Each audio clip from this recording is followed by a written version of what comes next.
Apa sih bedanya jadi leader di era digital? Hehe, ada banyak sih sebenarnya ya. Meskipun secara prinsip mungkin sama, tetapi ada praktek yang sangat berbeda. Salah satunya adalah soal resiliensi. Gimana ceritanya tuh? Kita bahas di video berikut ini ya.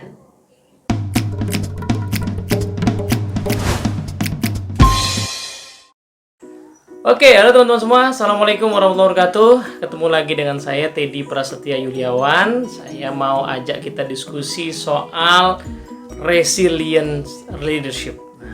Atau memimpin dengan ketangguhan lah begitu barangkali ya. Nah, kita mau bahas pertama-tama adalah apa yang membedakan memimpin di era digital dibandingkan dengan era-era sebelumnya. Tentu ada banyak aspek ya, teman-teman kalau baca literatur soal digital leadership atau leading in digital era misalnya, itu banyak macam-macamnya. Nah, tapi ada satu yang sangat khas ya. Karena memimpin di era digital itu seringkali berarti juga memimpin dari jarak jauh. Memimpin yang jarang tatap muka, memimpin yang menghendaki anggota tim kita jauh lebih mandiri daripada sebelum-sebelumnya. Ya, karena bahkan ya belakangan ini saya dapat banyak cerita dari beberapa teman saya yang bikin bisnis gitu ya, yang bahkan sejak lahirnya itu sudah WFH. WFH aja sudah remote working dari lahirnya gitu ya. Jadi ketemu face to face sangat jarang, tapi ya bisnis mereka jalan membesar gitu ya, dan ya so far sustain gitu ya. Nah, ini kan menghendaki cara yang berbeda ya, proses mimpin yang berbeda, dan juga menghendaki sosok memimpin yang berbeda. Nah, menariknya teman-teman semua, orang sering bilang bahwa era sekarang ini era yang penuh dengan ketidakpastian. Istilahnya ada yang nyebut sebagai VUCA, ya kan, ada yang disebut sebagai tuna, ya kan. Jadi intinya adalah yang bekerja kemarin belum tentu bekerja besok, dan perubahan antara yang bekerja kemarin dan besok itu demikian cepatnya, bukan aja hitungan minggu, bukan lagi hitungan hari, tapi bahkan hitungan jam. Jadi banyak organisasi, teman-teman di e-commerce misalnya, yang perubahan ide, perubahan even sampai ke tataran produk itu bisa hitungannya harian atau bahkan mungkin jam-jaman. Dan itu sudah dimungkinkan dengan teknologi yang ada sekarang untuk mengkustomisasi gitu ya, produk-produk ya, produk digital terutama ya, dalam hitungan jam.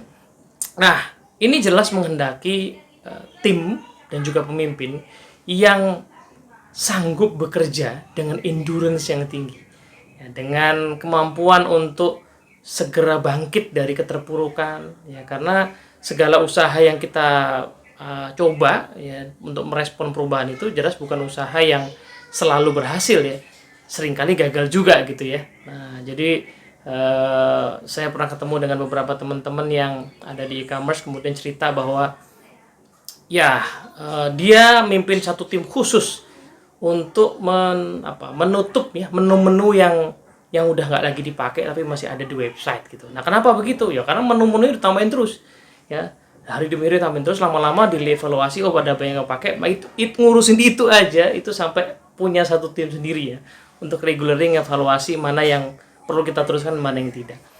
Nah, disinilah leader kemudian perlu punya endurance yang tinggi, perlu punya ketangguhan, perlu punya keahlian mengatasi kebaperan gitu ya, karena ya disitulah hambatannya, tantangannya, kelelahan, keterpurukan kalau gagal gitu ya.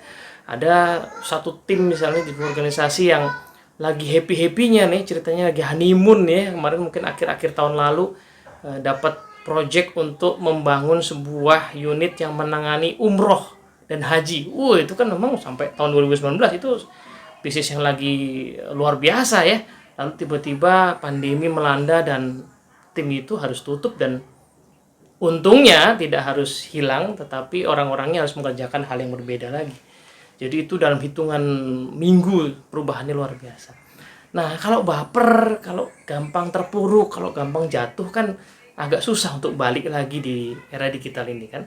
Nah, maka resiliensi diperlukan gitu ya. Resiliensi simpelnya adalah bagaimana kita menjadi tim, menjadi orang, menjadi pemimpin yang punya toughness ya, punya kemampuan untuk cepat bangkit dari keterpurukan. Nah, itu terjadi karena apa?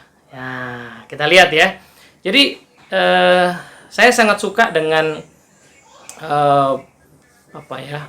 pelajaran yang diajarkan oleh Pak Stephen Covey ketika membahas apapun ya. Beliau selalu mengatakan bahwa segala kompetensi itu selalu terdiri dari 3 hal.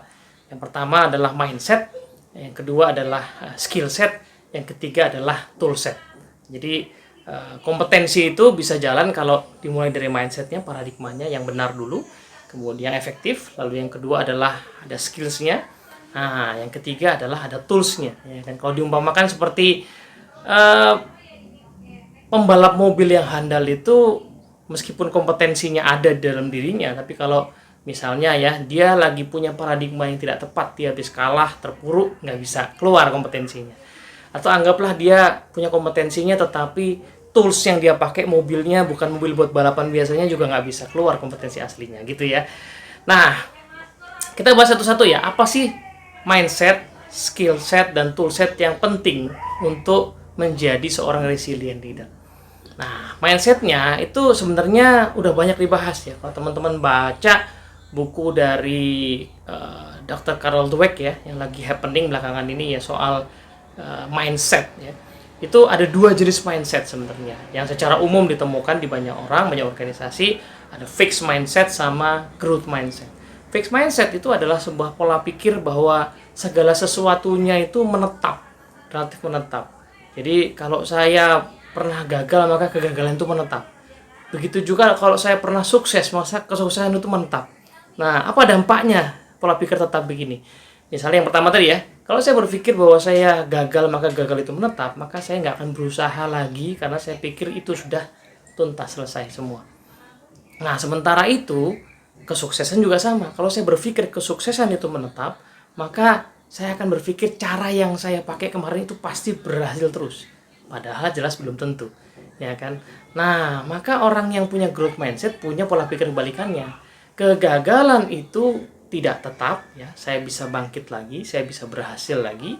Kesuksesan juga tidak tetap, maka saya juga perlu belajar lagi supaya bisa terus-terusan sukses dalam jangka panjang. Gitu. Jadi ada cara memandang kehidupan yang berbeda, yang satu itu fix, yang satu itu growing terus, cari opportunity untuk berkembang terus.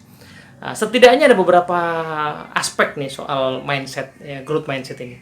Pertama adalah tadi ya, sudah bagaimana cara pandang kita tentang kegagalan. Kegagalan itu bukan sesuatu yang patok, kegagalan adalah opportunity untuk belajar yang mesti kita embrace. Begitu pula keberhasilan ya, keberhasilan juga bukan sesuatu yang patok, tapi adalah hanya cara untuk mengasih tahu kita bahwa yang kemarin itu works, tapi besok belum tentu. Nah, jadi kesuksesan itu sebuah journey, not a destination. Nah, otomatis nih paketnya adalah feedback.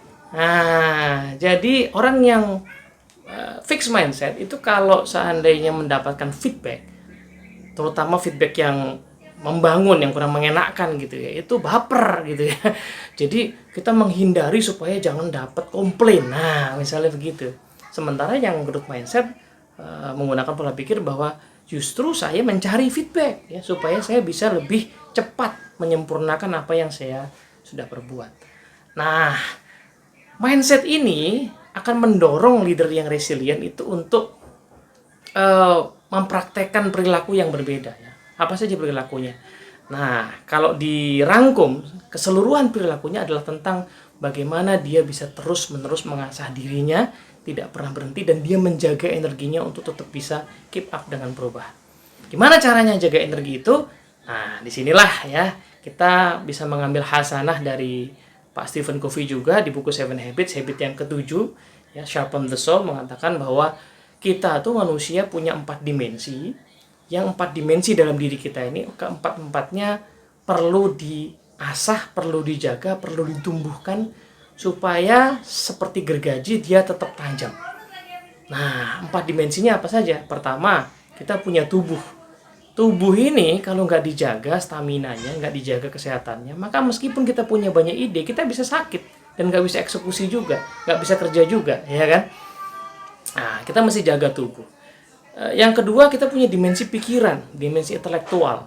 Nah, dimensi intelektual ini kalau tidak diasah, tidak dipertajam, tidak diperluas, maka kurang wawasan kita pada saat ada masalah di depan mata yang barangkali udah ada solusinya, kita nggak nemu dan pusing dan mentok dan jatuh dan merasa gagal. Padahal itu bukan karena nggak ada solusinya, tapi karena pikiran kita tidak diasah untuk bisa menghadapi masalah tersebut.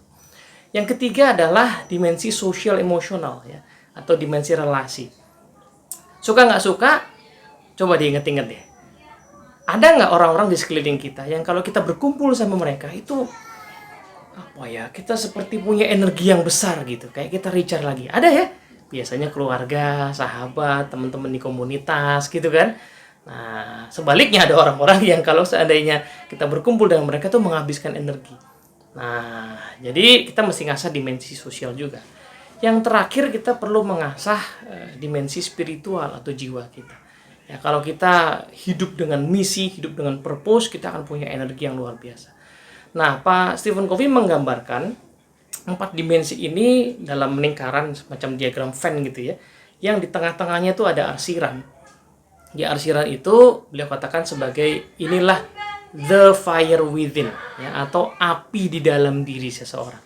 Jadi kalau kita lihat ada orang yang seolah-olah kok kayak nggak ada matinya, energi besar sekali, coba cek deh, kemungkinan dia rutin mengasah 4 dimensi ini. Dia mengasah tubuhnya, dia olahraga, dia rutin gitu supaya fit gitu ya. Nah, dia mengasah pikirannya, dia tambah wawasan terus setiap hari, dia baca buku, dia ikut kursus, dia berdiskusi intelektual, berdiskusi dengan teman-teman yang ahli, ya, wawasannya bertambah terus.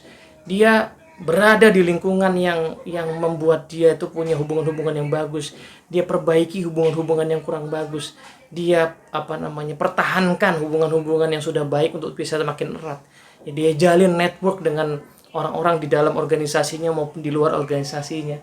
Nah, semua itu ngasih dia energi gitu. Nah, terakhir juga dia clear sama purpose. Dia mengasah jiwanya, dia mensyukuri apa yang dia dapat, dia merenungkan apa visi misi hidupnya, visi misi timnya, visi misi pekerjaannya. Nah, semua ini akan menghadirkan energi yang luar biasa dari dalam diri orang tersebut, sehingga dari luar kita lihat orang ini kok kayaknya nggak ada matinya, kalau jatuh dia berdiri lagi, dia kayak nggak pernah lama-lama terpuruk. Tapi sebenarnya di balik itu ada proses pengasahan diri yang luar biasa di 4 dimensi tadi. Nah, gitu. Nah, itu dari sisi skill set. Nah, tool setnya apa? Nah, tools yang dipakai sama reader yang resilient adalah yang disebut sebagai, Pak Stephen Covey mengajarkan sebagai hidden resource finder ya. Jadi bahwa di dalam keseharian kita itu ada hal-hal yang tidak bisa kita pengaruhi dan ada hal-hal yang bisa kita pengaruhi. Nah, menariknya hal-hal yang bisa kita pengaruhi ini kadang-kadang tersembunyi gitu ya. Kita perlu membongkar persembunyiannya itu ya dengan sebuah tools yang namanya hidden resource finders itu. Seperti apa toolsnya? Jadi gini, setiap kali kita menemui sebuah masalah, misalnya proposal yang kita ajukan belum dapat persetujuan, itu masalah kita kan. Nah, maka kita sebenarnya bisa mendalami ya, masalah itu at least di 4 aspek lain. Pertama, aspek manusia. Kita bisa bertanya pada diri kita, pada tim kita, ajak diskusi. Siapa orang-orang yang perlu kita ajak bicara supaya proposal ini bisa goal? Siapa orang-orangnya? Jangan-jangan kita belum ngomong sama orang yang tepat nih. Jangan-jangan kita perlu ngomong sama orang-orang lain untuk mendukung. Jangan-jangan kita perlu masukkan dari pihak-pihak supaya proposal ini lebih baik, lebih sempurna. Nah, pertanyaan itu diajukan, maka akan muncul possibility, kemungkinan jawaban-jawaban. Nah, kadang-kadang tadi itu ya, kita bukan yang nggak bisa, tetapi kita perlu kenal sama orang yang tepat saja. Yang kedua, aspek knowledge atau pengetahuan. Nah, ada nggak ilmu, informasi, keahlian yang perlu kita pelajari supaya proposal ini goal? Jangan-jangan cara mempresentasikannya yang kurang pas. Jangan-jangan ada info-info lain yang perlu kita masukkan ke dalamnya. Jangan-jangan ada info tentang para pemegang keputusan yang perlu kita cari tahu supaya pas dengan proposal kita. Nah, sekali lagi, begitu pertanyaan diajukan, maka ada kemungkinan jawaban-jawaban yang bisa kita kulik. Nah, yang ketiga adalah teknologi atau alat bantu. ada nggak teknologi atau alat bantu yang membuat proposal ini tampak lebih bagus, lebih keren, lebih relevan? Nah, misalnya begitu ya. Ini saya kasih contoh untuk proposal, tapi sebenarnya ini bisa pakai buat apa saja. Nah, kadang-kadang ini soal tampilan saja, soal kemasan saja ya, teknologinya itu bisa bantu. Dan terakhir adalah anggaran atau budget. Kalau seandainya sebuah proposal itu misalnya, oh tampak kegedean budgetnya, oh jangan-jangan cara kita mempresentasikan budgetnya kurang pas, jangan-jangan ya betul sih kegedean jadi nggak realistis untuk di-approve.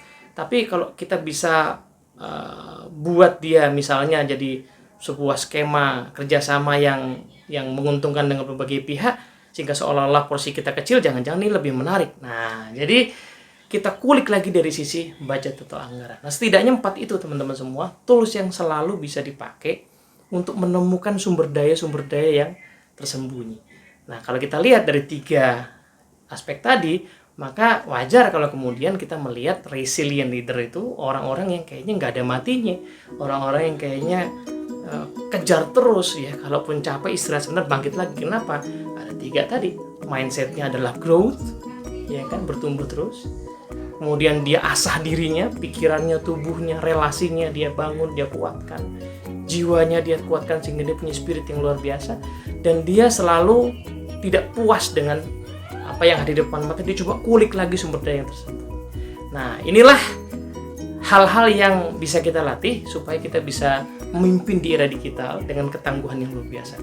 Tentu tidak hanya soal endurance atau soal resiliensi ini saja yang kita perlu bangun pada saat kita memimpin di era digital, tapi at least dengan menjadi resilient leader, minimal kita bisa menjadi teladan, ya, teladan dalam ketangguhan, teladan yang tidak mudah jatuh, teladan yang selalu cepat untuk bangkit kembali. Moga-moga manfaat. Assalamualaikum warahmatullahi wabarakatuh.